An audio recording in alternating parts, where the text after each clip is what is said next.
Hey everyone, welcome. My name is Marc Settembrino. I'm a sociology professor here at Southeastern, and we decided to start a podcast. And so this is going to be our introductory episode of Sociology Unmasked.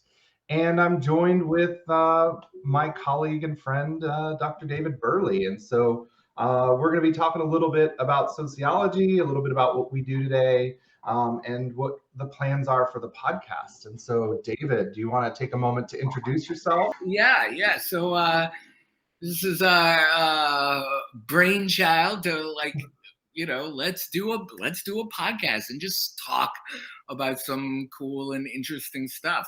That hopefully everybody else will find cool and interesting. David Burley. I'm an environmental sociologist. This is my 13th year at Southeastern. Fall 2021. I do a lot. What I'm most interested in is connecting with students and getting them prepared to go out and do more of the good work around environmental issues, from sustainable agriculture to environmental racism to policy work that we need, right? And all that stuff is related. So yeah. And we're filming this on what is it? It's November 12th today, and so we've been hearing so much about the COP26, the big climate. So if you've been watching the news, you're hearing a lot about climate change and how much we need to do, and especially in a state like Louisiana where we've had a land loss issue for a while now. And we're starting to see, more hurricanes and more intense hurricanes. And that's one of the things that I study. I study sociology of disasters, and I'm very interested in how communities are affected by what at one point we would think of as acts of God, right? Like the insurance company definitely wants you to think of a hurricane as like an act of God, right?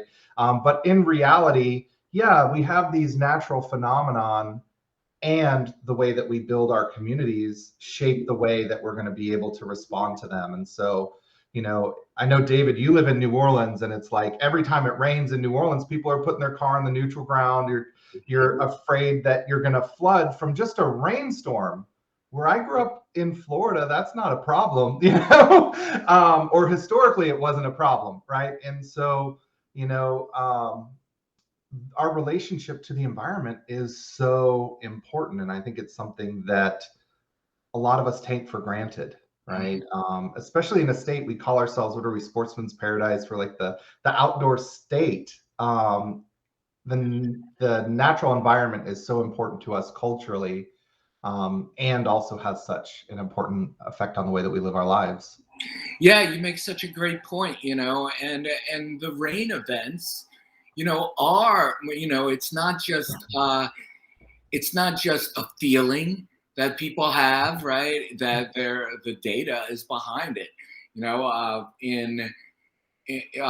LSU reported that April, May, and June all broke records for rainfall in Louisiana of this year, right? All broke for total month rainfall. And I just haven't heard about July. I probably just missed it. I haven't heard about July and August, but that was probably the case for those months too, especially at the height of, what we're now, since we are moving from a subtropical climate. We are in the midst of moving from a subtropical climate to a tropical climate. I guess we can just start calling it monsoon season now. So, and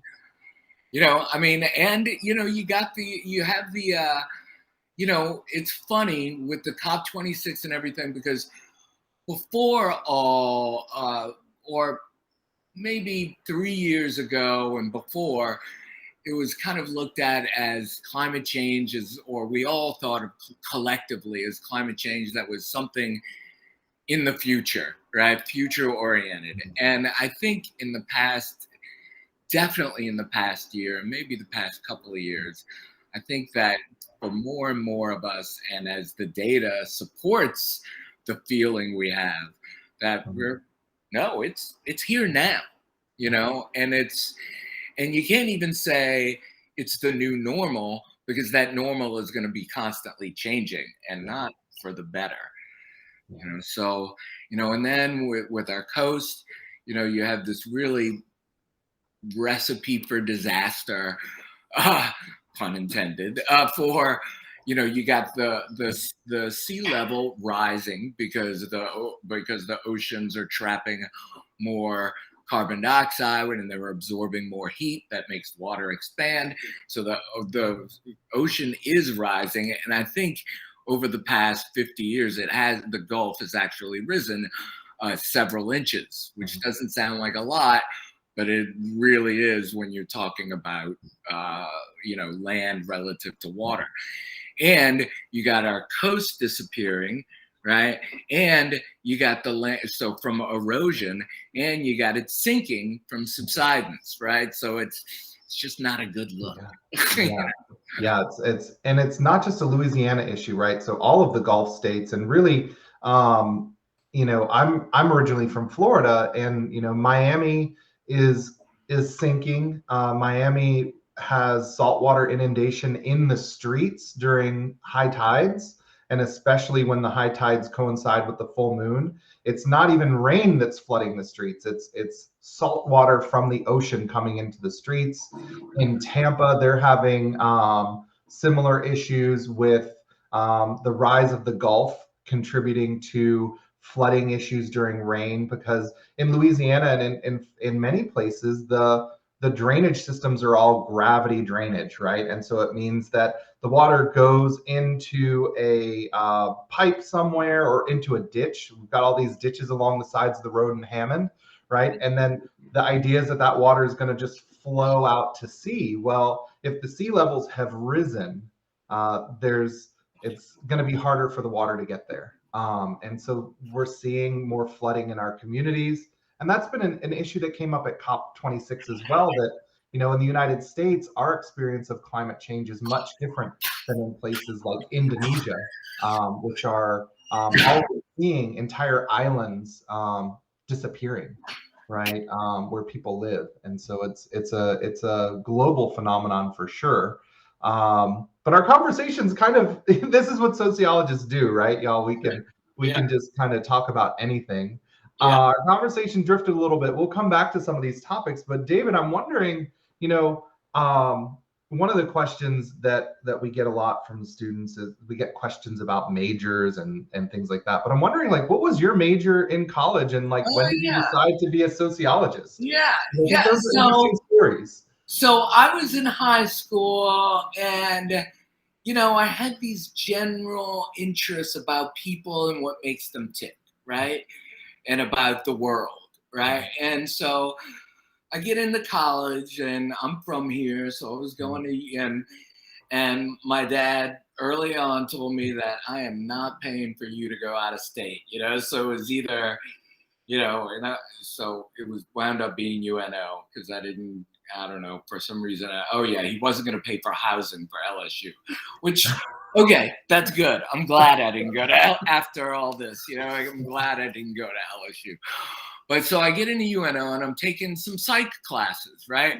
And guys, I'm going to really date myself here. This is the late 80s, 88, 89, and I'm taking some psych classes, and they're okay, but they're not really doing it for me, And I took a sociology class 101, and it was like the light went on. I was like, okay, these people are giving voice to some of the things that I have an inkling about in my head, or that I thought might be going on, and how the world works. They're giving voice to that, and they have proof, right, through research, right? So it was like, it just clicked,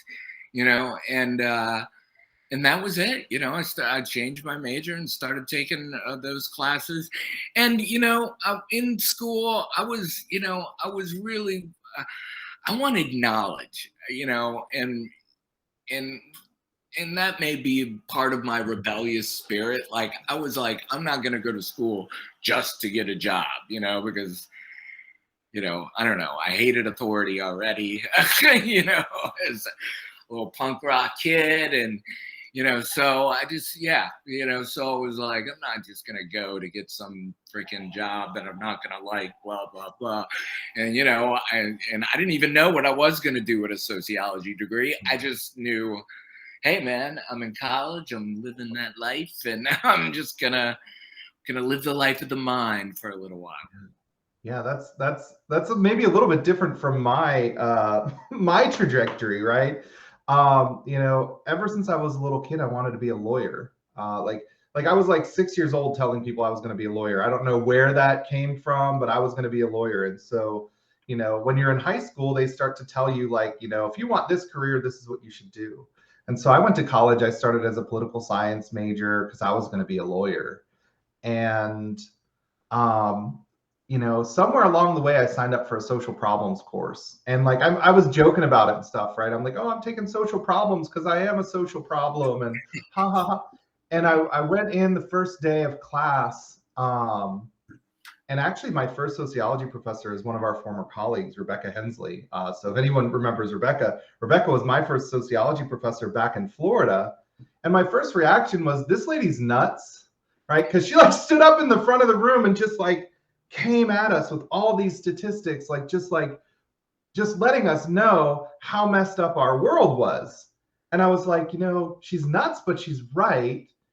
And she's giving me a language to start to explain the things that I've been seeing in the world, right? Like I wanted to be a lawyer to improve society, to help people, right? And so kind of got hooked, and I was like, okay, I'll take another sociology class, and then, well, maybe I'll minor in sociology. And then eventually I just like decided to change my major. But my plan was still, I wanted to be a lawyer, right? I was, like have this very career focused idea of what I wanted to do with my life. And as you can see, I'm not a lawyer now. I'm a sociology professor.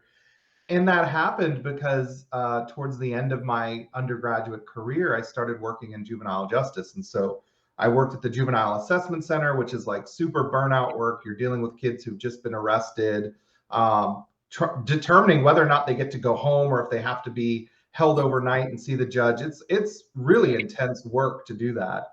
And then I did that work for a little bit, and then I started working for a juvenile diversion program, or the office was called Juvenile Diversion Programs. It was things like teen court, some folks may be familiar with.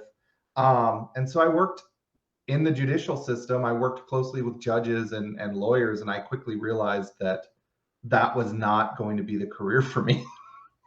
And so I was like, well, I really like sociology. Let's see what happens if I get a master's degree. And then liked it in the master's degree and got a PhD, and here I am today. So like, when was it, David, that you think you kind of like went beyond just I'm going to major in sociology to like I'm going to be a sociology professor? How did that come to be for you?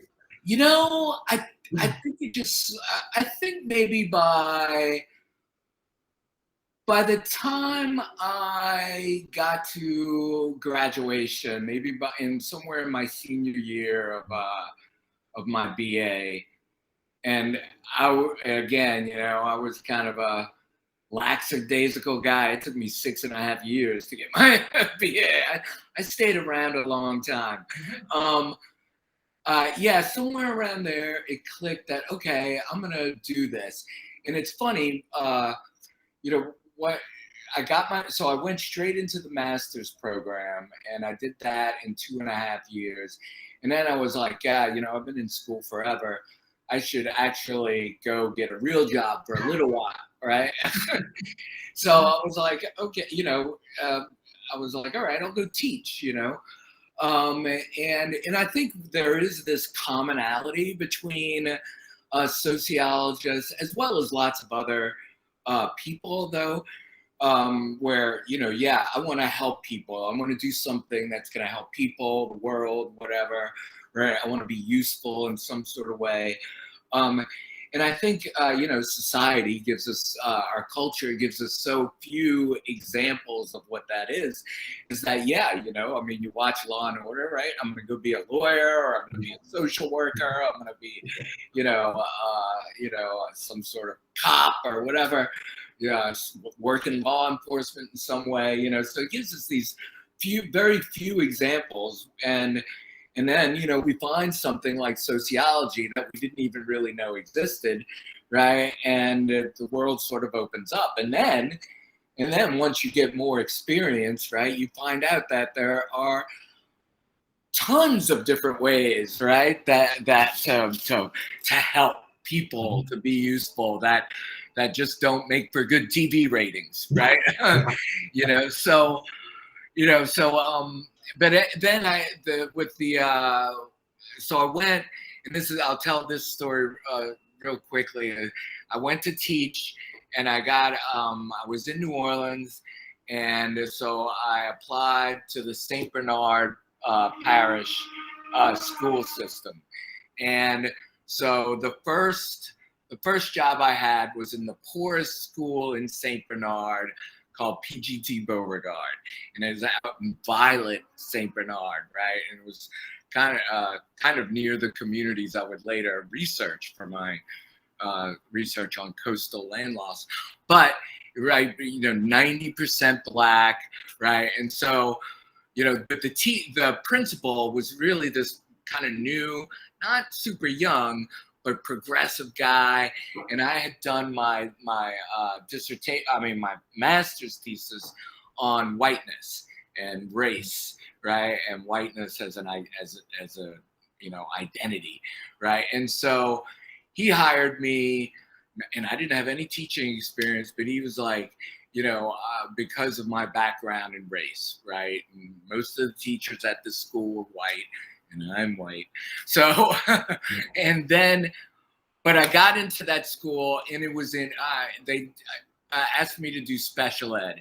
And at the time, and probably still, you know, they want males to do special ed, right? Mm-hmm. That's a whole nother thing, right? So, but he was a really supportive principal, and they had us do an inclusion, which is where the special ed students are in the same class with the regular students. So I was in there with the special ed students, and the teacher was in there as the teacher with the regular students was in there as well. So we really had two teachers in there. That worked out great. I did a year there, and then St. Bernard cut their budget, and so the school with the most need, they wound up taking teachers away from, put me at a different school, at a middle school, where they kept all the special ed kids isolated from the rest of the student population, right? And they wanted me to do that too. And it was a horrible, horrible, horrible mess. Lots of violence, lots of trauma. And, you know, isolating these kids just makes them act out more, but also reinforces the administration to, we need to keep them away from the other kids, right? The good, normal, white kids. Anyway, so comes February, and these are middle school kids, and I start teaching about Black history, right? And the principal gets pissed, right? And this is in 2000, right? And he's like, you're causing trouble. You know, you're by teaching people about their own history and the just general contribution of African Americans to the U.S. and teaching them more truthful versions of history. I was causing trouble.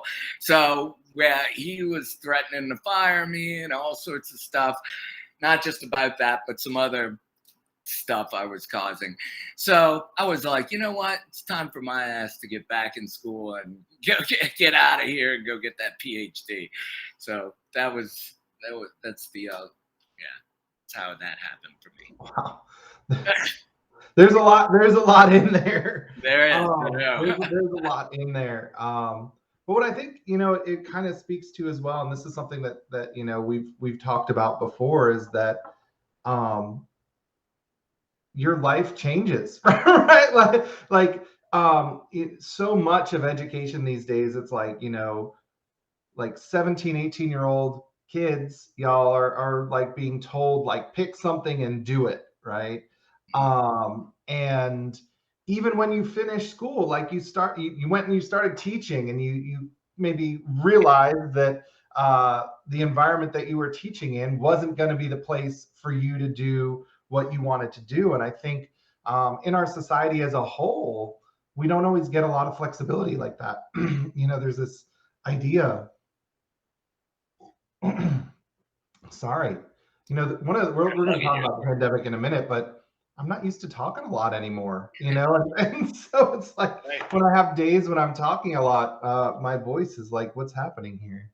And so, yeah, there's a lot of flexibility in life, and I really encourage my students to be open to that, right? Like, it's okay if you change your major. It's okay if you get out of school and you get a job and you realize, whoa, this isn't what I want to do. It's okay to go back, right? Like no one says that you have to like, do one thing that you hate forever. You have the ability to change your mind, and I think that's really important. We talked a little bit about how we came to be sociology professors, or how we got to where we are, but we haven't really talked about what is sociology. And that's like a big question that we get. I mean, if I had a dollar every time somebody asked me what is sociology, I wouldn't have to be a professor anymore. So David, like, what is sociology to you? How do you answer that question? Gosh, man, see, you stumped me. I always get the question, and now I get the question, or I used to get that question. Now I get the question, what's environmental sociology? So I'm going to answer that one. But sociology, I guess it's studying how people are affected by society writ large, right? The institutions of society, but also how people shape those institutions, right? So how the economy shapes each of all of our lives, as well as how we in turn shape the economy to operate the way it does, and which we can also change it, right? And everything is in constant change and flux, right? It's all process. So yeah, that's my simple answer. Oh yeah. I mean, I got tired of having to come up with an answer on the spot. So actually, I use Du Bois, W.E.B. Du Bois, really famous Black sociologist. Well, today he's a really famous Black sociologist, but historically, mainstream sociologists tried to suppress him and his work. So people think sociology's got it all figured out. We don't. We're trying to work out our history. But Du Bois describes sociology as the study of human action. And so I like to start from there. Like, what do people do, right? I like that. That's a great. And from that, then we can start to think about how do the relationships that we have shape what it is that we do. How does the social structure, meaning the economy that we exist in, the laws in our society, maybe particular cultural beliefs, how did that begin to shape the things that we do? I mean, like, if you think about how weird it is that universities even exist in the first place, right? Like we have these buildings that we spend a ton of money to build and create, and they sit empty a lot, right? But there are these places where individuals go to learn. That's a very unique and interesting thing, and that only exists in a particular type of society that needs highly trained workers, right? So we live in this post-industrial society where individuals need advanced education, and also there's an entire industry that's built around universities, right? And so as sociologists, we can begin to really examine and critique even our own institutions, right? Like the university as an idea, where does that fit into the world these days, and what are the benefits and consequences of it? So really, that's where I go with sociology, right? Study of human action. What are people doing, right? And that's a really descriptive way to start. And oftentimes, pure sociologists, we want to get to the theoretical. And so once we start thinking about, like, what are the relationships that are involved between people, how does that shape their action? then we can get, I guess, to maybe a framework, and we can plug that in different places, right? Environmental sociology, we're thinking about human action in relationship to the quote unquote natural world, although humans are nature too, right? And so, Yeah, yeah, right. Yeah, what a is going on here? problematic concept in and of itself, right? Yeah. So why is it important to study sociology? Why should people major in sociology? What's Hmm. the value? Why, Mark? So- Well, definitely to,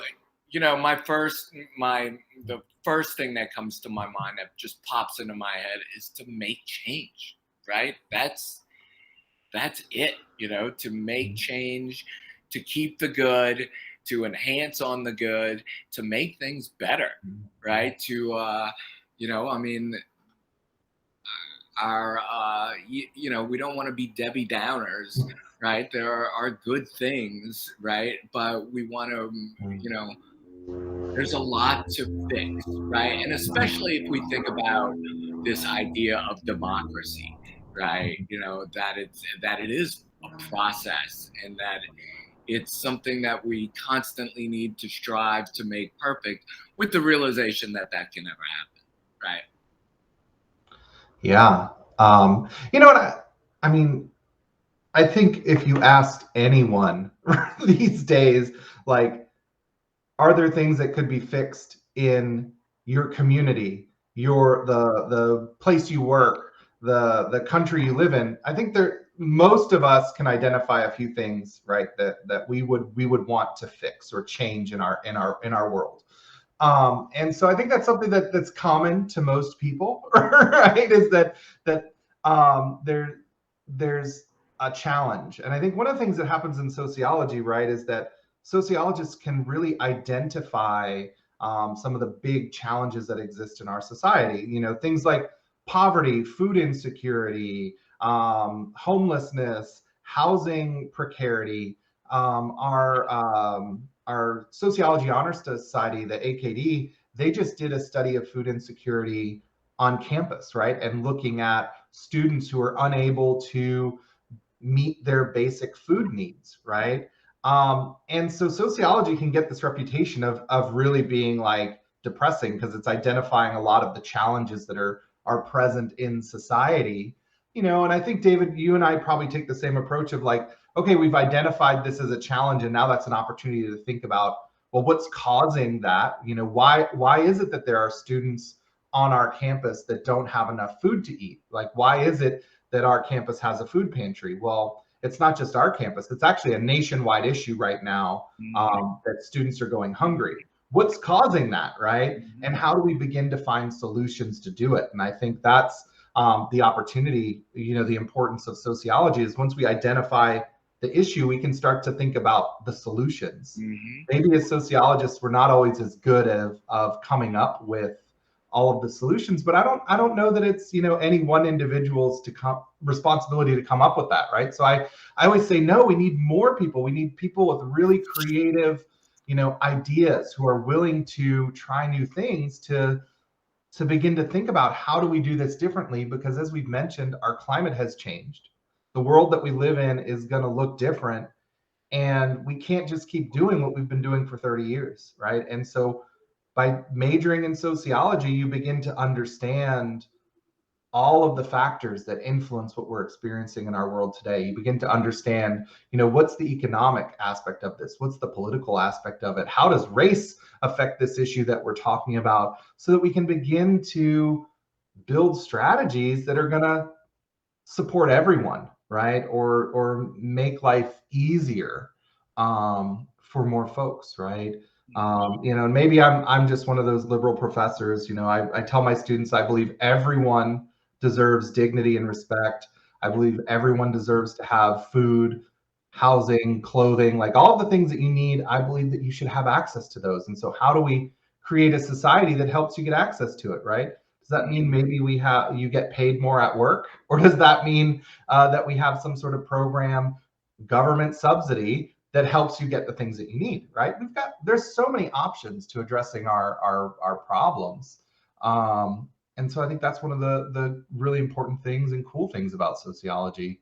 But I'm someone who chose to do this as a profession. you know. Silly man. Yeah. Right. Um, yeah.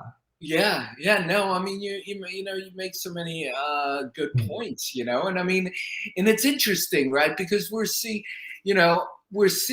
so much of sociology now that at least that I'm noticing leak into mainstream society much more than I can ever remember before.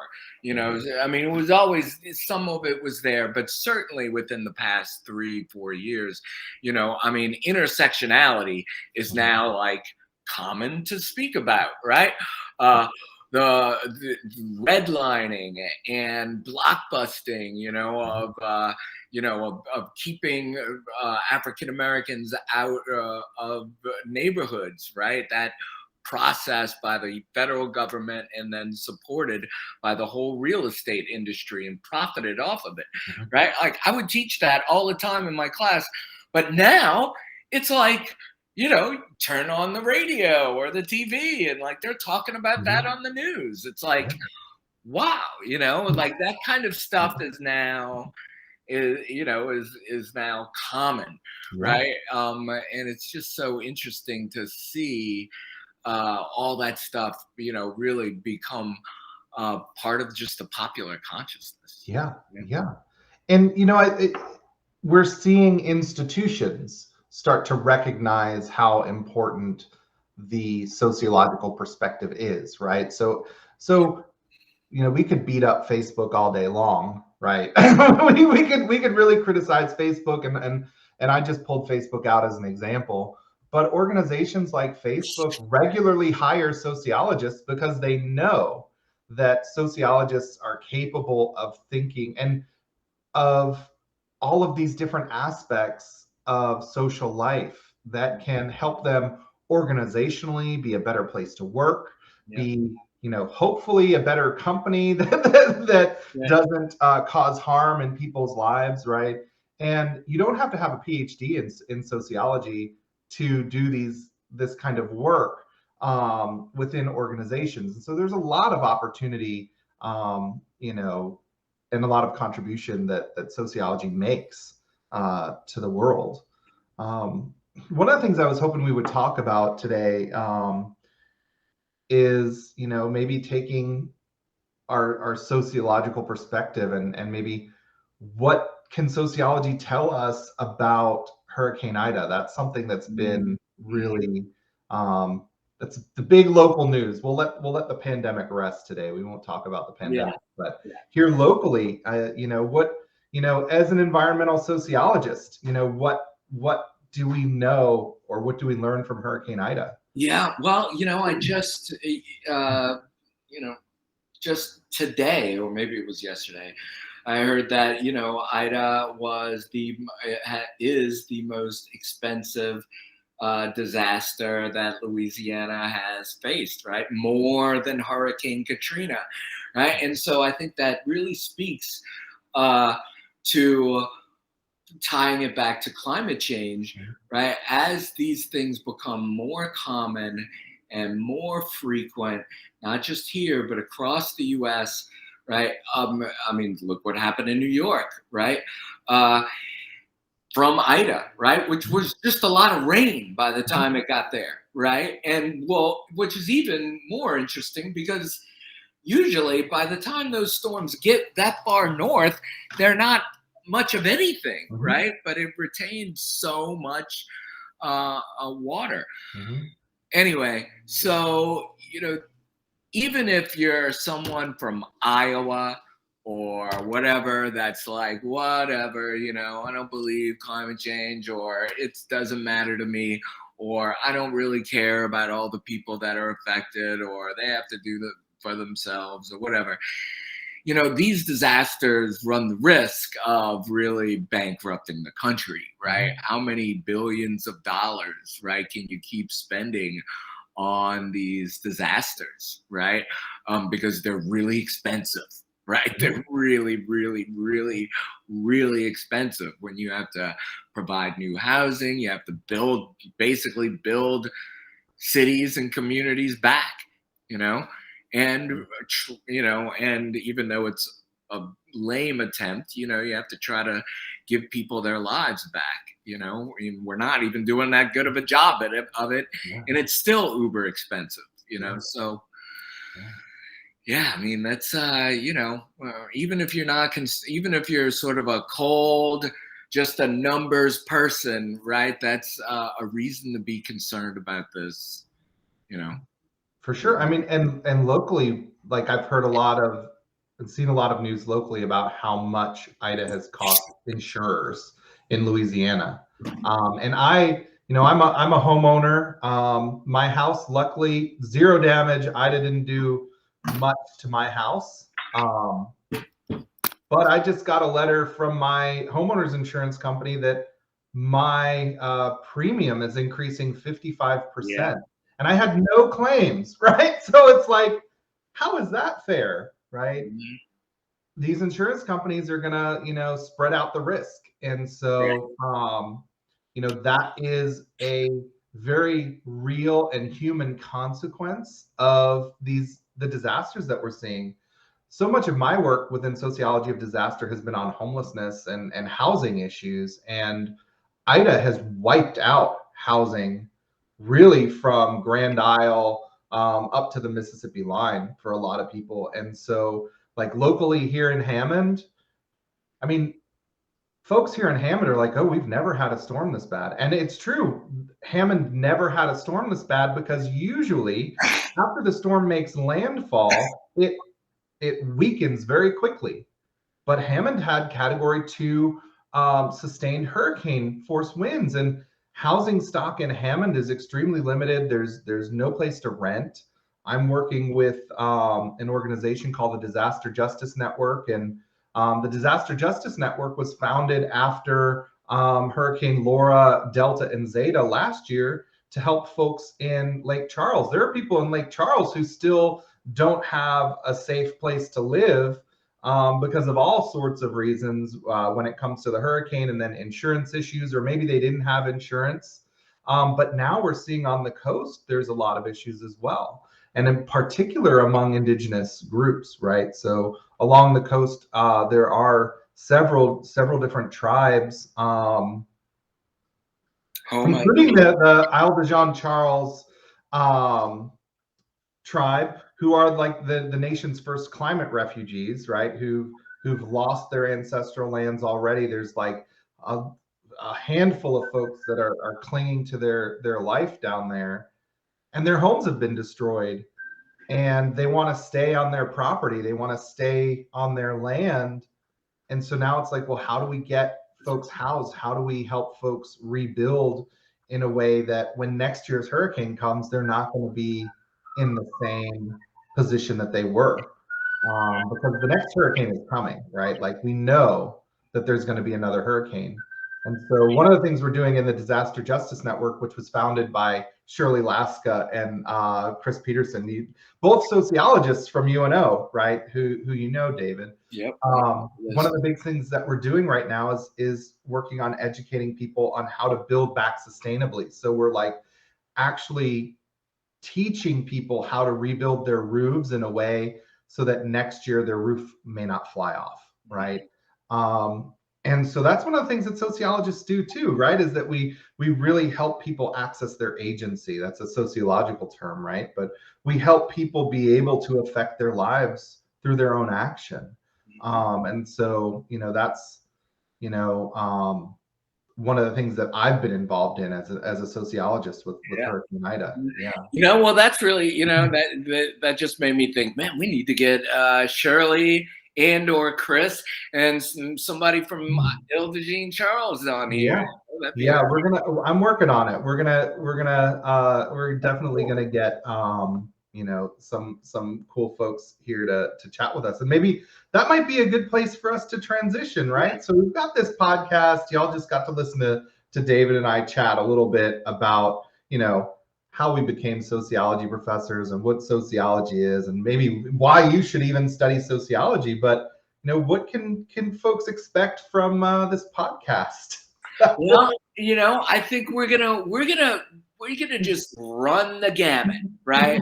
So, it could be what we're gonna get all of our colleagues in our department to do a podcast, and it might be about what they're into research wise, teaching wise. We'll hear from the student groups that we have in our department. Reconnect is the environmental student group. I'm faculty advisor to. Stand Out is the LGBTQ group. Who are you still? Well, Standout doesn't exist anymore, but there's a new LGBT group called Lavender Lions that's trying to come online, and I'm going to be advising them. But yeah, all right. That's the nature of student groups, right? Yeah. We got the SSA, Student Sociology Club for students. So. But we'll also be just talking about really topical stuff, like Hurricane Ida. Right, what is going on that students and that people in the community, that people are thinking about right now, and that's going on.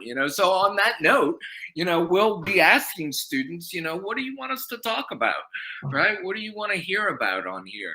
It might be about the BLM movement and and racial justice, right? And what's going on at the moment with that. It might be about Me Too, right? Or whatever's going on with gender stuff at the moment. It might be about the legacy of Afghanistan, right? Whatever is going on, right? We'll be diving into. Yeah, that's one of the things is that our department, we're sociology and criminal justice, but we've also got geographers, we've got an anthropologist. So within our department, our faculty are really knowledgeable on a range of issues. Right. And we're doing really cool things in our classrooms. I mean, David, if it wasn't for you, we wouldn't have a farmer's market on campus, right? Like, you supporting students to do that work. You and I both have taken students on study abroad, study away trips. There's a lot of really cool things that are happening in the sociology department. And we just want to take some time to talk about the cool things that we're doing and help folks get to know the people in our department, because one of the things that we've heard as professors is that students are maybe intimidated to come to our office hours, things like that. And, as you can see, we're pretty nice, pretty nice people.